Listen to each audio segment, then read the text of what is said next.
Hey everyone, how's it going? We got another full slate of NBA playoff games. Actually, got four tonight, so a lot to see. Hopefully, a lot to love as we break down this boom slate.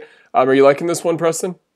Yeah, we really like this slate. I've been covering it all day, and it should be a fun one. We got a bunch of games and a bunch of guys to look at and decide between these categories. So it should be a fun one.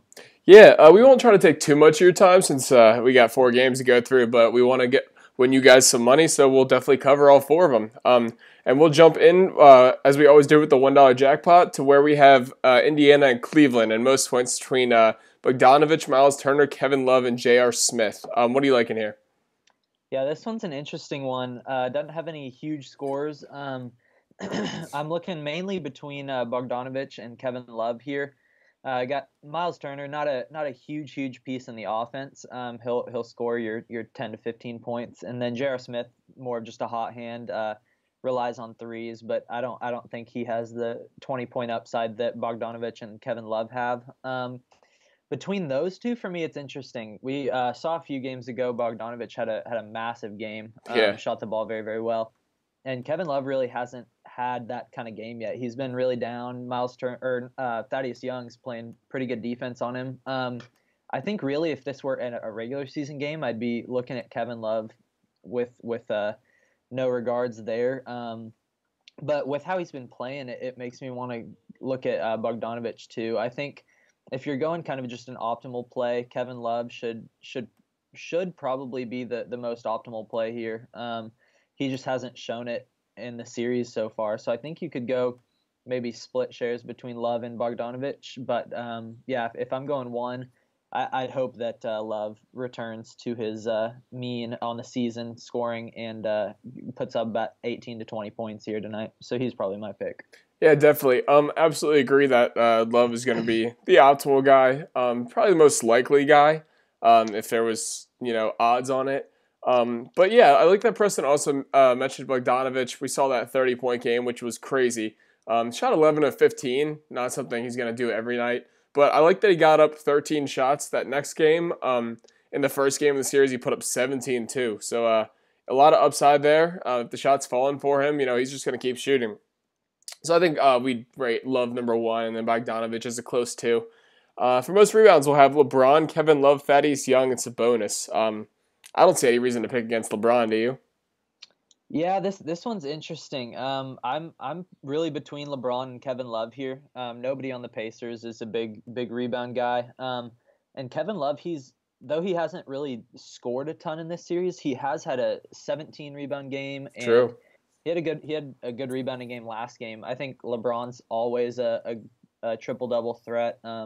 I could see him getting 10, 11 rebounds here tonight. I think Kevin Love, however, has the higher upside. I think he can get 17, 18 rebounds for a upside tonight. I think you can make the pick against LeBron, but definitely never love picking against LeBron really in any stat category. So I think that one will be close between those two guys. I definitely wouldn't consider the Pacers guys, but yeah, between LeBron and Kevin Love, it's very close for me. This is almost exactly like the last category. You got a Yep. safer pick in LeBron James here, who's had at least, 12 each game, I think? He had one game Something with like that. 10, 12, 12, 13. Yeah. So probably Yeah. he's going to get you at least 10. And then you got Kevin Love, who can get, 6 or 7, or you can get 17. Yep. So if you're going for upside, you're going to want to go Kevin Love. If you're going for safety and just comfortability, you're going to want LeBron there. And then for the next category, we have assists between LeBron, Darren Collison, Oladipo, and Lance Stevenson. Any reason not to take LeBron here? Yeah, this category, there's really no reason to pick against LeBron. He's a like I said earlier, he's a triple double threat every night. He'll hover up there on 8 to 12 or so, and these other three Pacers guys, I have them looking at 4 or 5 assists. So yeah, there's really just not much competition in this category. I say we just lock in LeBron and move on here. Yeah, definitely agree there. And speaking of that man, now we have him for points. So what kind of range are you thinking? Yeah, always gotta love picking the points category for the superstars. Yeah, LeBron's been playing great, as he always does. he had a massive game, game 2 or 3, I think, where he put up like 45 points. Game two, So yeah. that's always up there. But yeah, I think we're looking at maybe upper 20s for a baseline here, maybe 29 or so. He's had 24, 28, and 32 in the other 3 games that he didn't score 46. It was. But yeah, he's taken 20 shots a game, taken around 10 free throws or so. He's just playing super well. I think we could project him for 28 or 29 points here tonight and feel pretty confident about that. Yeah, probably wouldn't go below 28, and you could probably go as high as 36, 37. Yep. No reason not to. One thing I'm just looking at that stands out to me is the massive 46 minutes he played last game. If you want to get exact, 46 minutes and 9 seconds. In other words, he was on the bench for 1 minute, 51 seconds. So, the upside is there. He's on the court. He's going to be doing things. You could feel comfortable going a clean sweep of LeBron for every single category. If you wanted to go that way, just looking at minutes, as he'll see the most of them.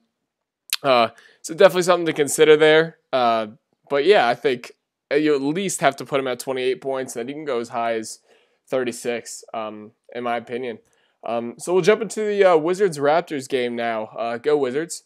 But we got most points between DeMar DeRozan, John Wall, Bradley Beal, and Kyle Lowry. I know you hate these Raptors, right?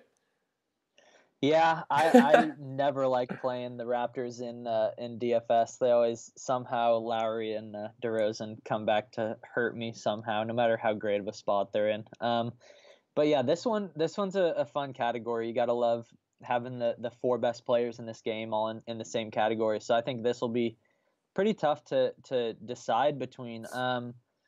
John Wall's been playing incredibly this series. He's had 27, 28, and 29 in the last 3. And he's just having a monster series, really. And DeRozan has flashed that 35, 40-point upside in the series. He's had 2 games where he's had 35 or more points. So I think for me, it's probably between those two. Kyle Lowry's not going to get you over 20 very often, and Bradley Beal hasn't been playing great. He has been playing better the last 2 games, but yeah, I'm really looking between DeRozan and Wall here. I think, like we were saying in the last game, I think Wall is probably the safer option. He's been much more consistent, while DeRozan has been a little up and down. I think DeRozan probably has the better 40-point upside, while Wall can get you probably 25 to 30 easier. So I think if you're going for safety, Wall's the option, and if you want a little more upside, you can go with DeMar DeRozan here. Yeah. This category is really interesting to me. Normally, I would love myself some Bradley Beal. He wrongfully fouled out the other game. That was terrible. But he's a big home and away splits guy. And he kind of always has been. He feeds off that home energy. And I'm a little worried that he's on the road, which makes me a little worried about my Wizards too. But DeMar DeRozan also is like a kind of a fade for me. I think that when the Raptors look at the game tape, I mean, he took 30, 31 shots last game. Yep. And he's been doing that the past 2 games, and they've lost both those games. And I think the Raptors are going to go back to team basketball, which kind of makes me want to fade him too, which leaves the pick you mentioned as a safety pick, and that's John Wall. He's been mid-20s every single game. He's got the upside. If Beal's slacking a little bit, John Wall is going to take care of that. And like Preston said, Lowry really won't get you higher than low 20s at the most.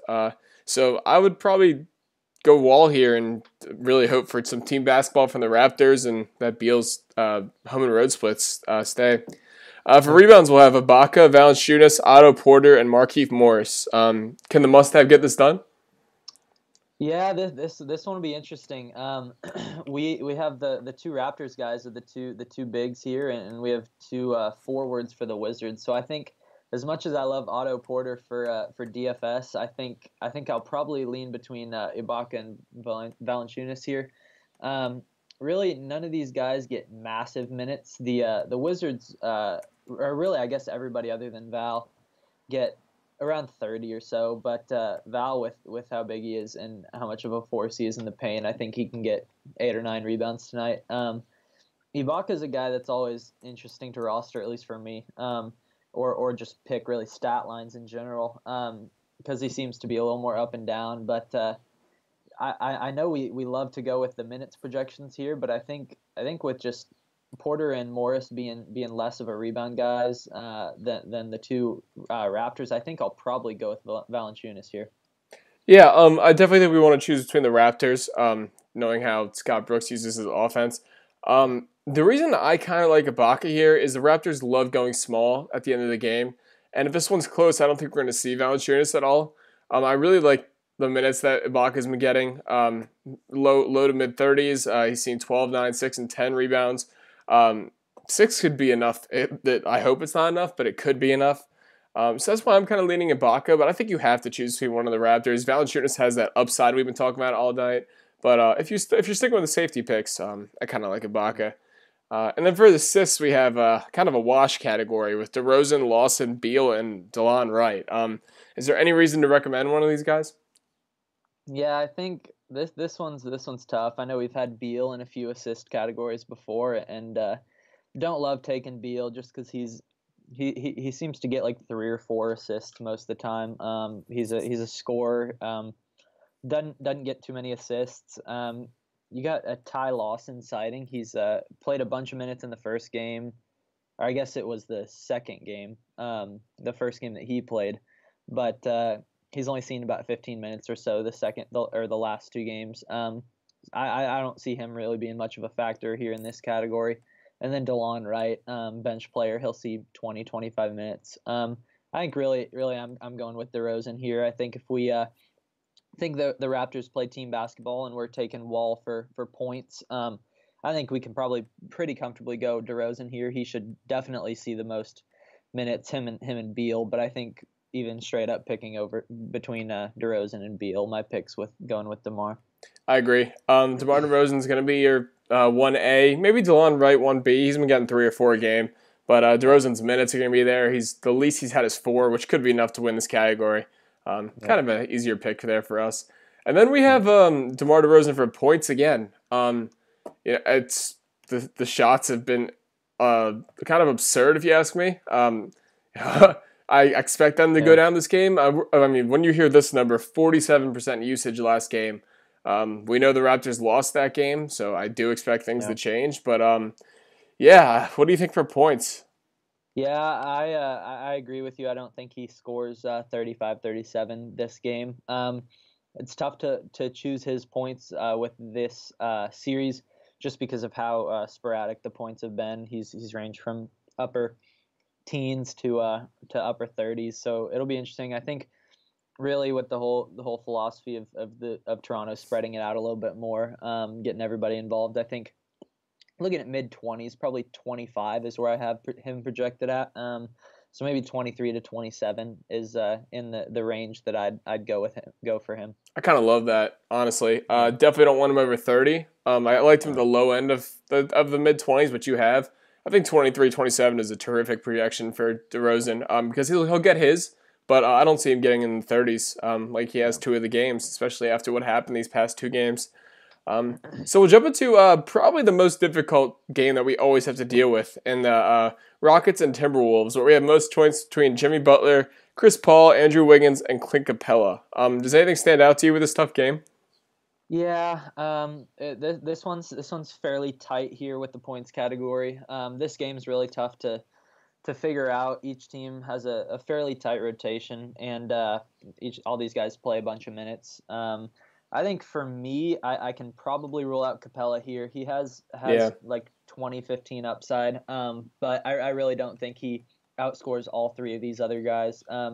Wiggins is kind of scoring dependent on his entire production.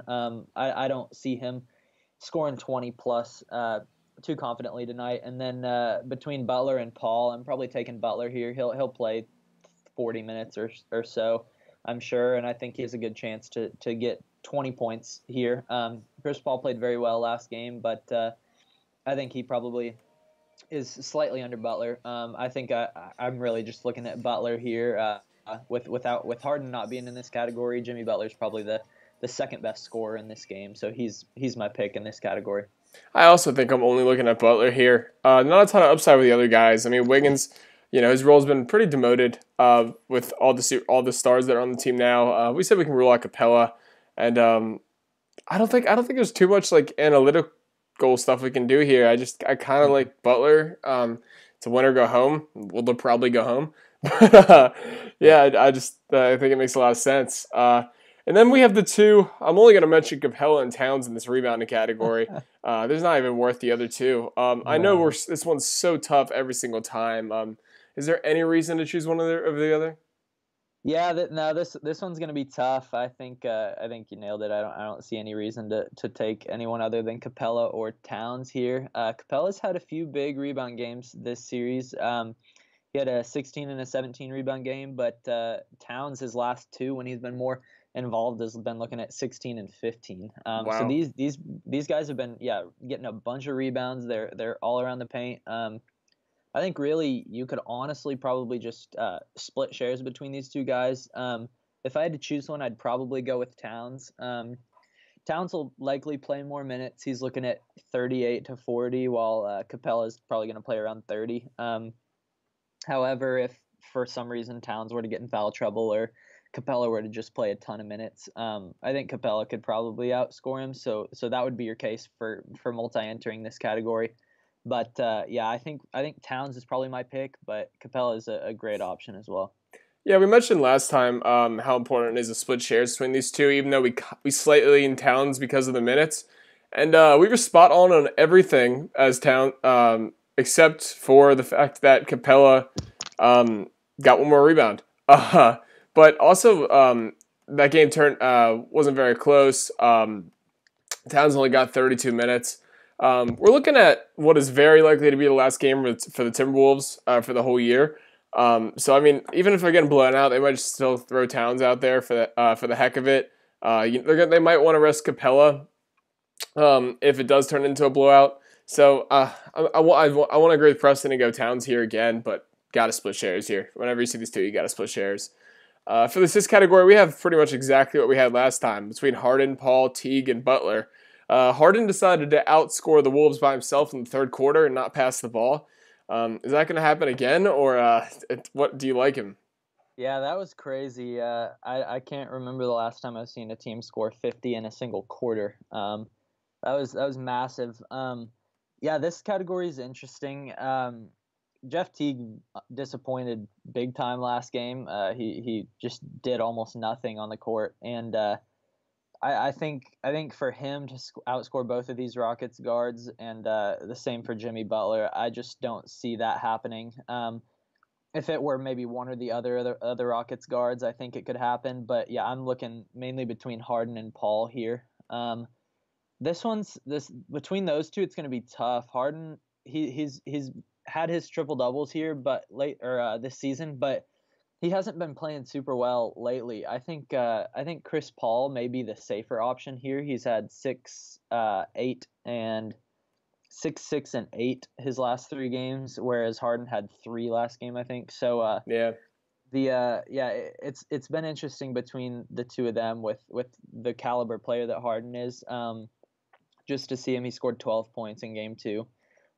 He just hasn't looked totally as himself this series. I think for safety, you could go Chris Paul. He's the point guard in this offense, and I think Harden may take on more of a scoring role. But yeah, I think you could potentially split shares here, but I think probably for an optimal play, I'd go with Chris Paul. But there's definitely merit for James Harden as well. yeah. One thing I wanted to mention quickly is Jimmy Butler's not going to win this category, but Preston mentioned how Jeff Teague disappointed last game, and there's a big correlation to getting blown out and not getting assists. And he has 6 combined assists in the 2 games they got blown out in this series. This one's going back to Houston. I don't think it's going to be pretty. We got a pretty big spread. It just doesn't make much sense to go Teague here, which does leave you with Harden and Chris Paul. I'm always going to mention multi-entering when this happens. Just that way you can get shares of everyone you like when there's 2 guys, and then you can try to grab that points category. But I think Chris Paul would be your safer guy, especially if Harden wants to explode tonight and get Houston that series win. And speaking of Harden, I always say he's my second least favorite guy to see on the points category. Reason being, I mean, he outscored the Timberwolves by himself in the third quarter last game. 36 Yeah. points, 44 in the first game. What are you thinking? Yeah, it's always tough predicting these guys' scores. I think if we think this category kind of, or if this game blows out, this category may want to just undervalue him a little bit, give him maybe 28 or so. That's about where I'm looking at. He definitely has 30, 40, 50 point upside nightly, but I think really if I'm looking at him getting maybe 33 to 35 minutes instead of closer to 40, I'm looking maybe upper 20s instead of going up over the 30 point threshold. I think if I chose a range, I'd go 26 to 30, but it's always tough with guys like Harden because he can score 20 points or he can score 50. So tough to predict the range, but that's what I'd go with. Yeah, I threw my single bullet last time with 31. Didn't work out. I was kind of close. Yeah. I'm gonna probably 30, 31 here. I just Yeah. there's not too much advantage either way to guessing this. I mean, our guess unfortunately is as good as yours. When we get a LeBron James type player, or for this next category, a Westbrook, it's a little easier to project. But I mean, you got these guys who can go for 60 or they can go for 18. So just do your best there. High 20s, low 30s probably is going to be your average. And the final game of the night, we have another potential elimination game between the Jazz and the Thunder, where we have Paul George, Donovan Mitchell, Russell Westbrook, and Ricky Rubio for points. What do you like? Yeah, this one's going to be very close, I think. I think we can probably rule out Rubio. We love Rubio, and he's a must-have tonight at DFI, but he's not the scoring player that these other three guys are. You have the three that are likely to have the three highest point totals in the game with Rubio. So I think we can probably rule out him for this category, which leaves us with George, Westbrook, and Mitchell. Donovan Mitchell's been incredible this series, and really all year. He put up 33 last night. Been putting up upper 20s this series, and I like him a lot tonight. I think Westbrook's probably not gonna. He's not gonna go down without a fight. I could see him taking a lot of shots tonight. Paul George is a great player, but he's probably my least favorite out of the three. It's really just kind of deciding between the three. It's not a whole lot to it, but I think Mitchell probably has the highest upside here. He can put up 35, 40 tonight in what could be a closeout game for the Jazz. But Westbrook, he'll get plenty of shot attempts, I'm sure, and I'm sure he'll want to score on Rubio with their little feud. And I think this game will have high temper and yeah, it'll be an interesting one, but I'll probably go with Mitchell here, but you can make a case for any of those other three. Yeah, I know that when Preston and I did this show 2 days ago, the reason we picked Mitchell was the shot attempts. They've been in the 20s all game each series. Last game they were 28. I think that's one advantage you can have for just points is that he'll get his. Whether the ball goes in or not, that's up to chance. But you really want to target the guys with the most shot attempts, and Mitchell's shown that he's going to take a bunch. 28's absurd. DeRozan at 29. So I think it's been working for the Jazz, as crazy as it is. So I kind of like that pick again tonight. In the rebounding category, we have a few guards and some centers. Westbrook, Gobert, Mitchell, and Adams. I can't remember what we recommended last time. I think we said to choose between Gobert and Westbrook. Yep. Try to see who had the most rebounds last game. I'm not sure if you have this in front of you. Gobert had 10. Westbrook had... I do not know. I'll pull it up. Westbrook had 14. Okay.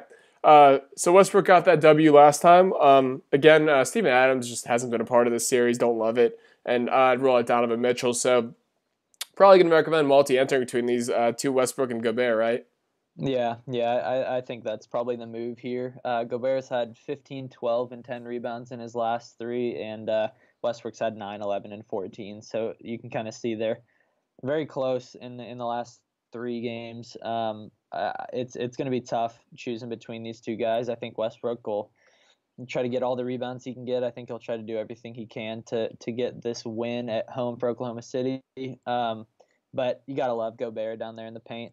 He has 15, 20 rebound upside. So, yeah, I think really I'd probably probably split between these two guys. I may lean Westbrook just slightly, but I really could see either one taking this. This is probably a 50-50 category for sure. Yeah, I mean the reason I would lean Westbrook is like you are is because of the winner go home, or I guess winner stay home for him. Yeah. Um, but yeah, I definitely multi-enter slightly into Westbrook. For the assists, we have some familiar faces: Joe Ingles, Donovan Mitchell, Paul George, and Raymond Felton. We just had to go with Ingles last time in this category, and him and Mitchell tied for 4. Yep. Ingles balled out last game. It was awesome to see. I'm starting to love this guy. I want to go Ingles again. He's just been terrific on both ends of the ball, really. So I mean, Mitchell 28 shots. He did get 4 assists, but I mean, he's taking so many shots. Do you agree? Do you think it's gonna be close again, or what do you say? Yeah, no, I'm right there with you. The 4 rebound or the 4 assists that Mitchell had last game were the most he's had all series long, and Ingles has had I guess he had 4, 4, 2, and 1. So really neither guy's a huge assist guy, but Ingles has been playing a lot better the last 2 games. I think he kind of found his stride. So I think really for me, Ingles is probably the pick here. We have Raymond Felton, who we have projected for 13 minutes. I don't see any reason to pick him, and then Paul George is more of a scorer and rebounder type guy. We don't have him projected very high for the assist category. I think Ingles can win this with 4 or 5 assists here tonight, and yeah, with Mitchell taking on the scoring load, I think Ingles is my pick here as well. Yeah. And then we'll move on to the final category of the night, where we have Westbrook for points. First, I want to say I know we pegged him for 22 to 26, and he got 23 last Yep. game. Glad to see that. Let's see the shot attempts last game. Only 18, which is I'm not gonna say low for him, but I'll say not normal. I guess is the Yep. best way to put it. Win or go home. He's gonna do a Westbrook thing and just forget about passing the ball. I kind of want to put him higher than we did last game. Maybe like a 25 to 29 kind of projection. Just because of I think he'll shoot more than 18 times. I don't know what the efficiency is going to be like. Yeah. But do you want to put him high too, or do you think he'll stay on the low end? Yeah, I want to put him higher than we did last time, but I think I'm looking at maybe 23 to 27 or 24 to 28 or so. Last game he only shot 18 times, but he did take 11 free throws, so I think that's probably why he shot a few less times. Oh, And true. the first game where he scored 29 points and had a massive game, he took 25 shots and had 9 free throws.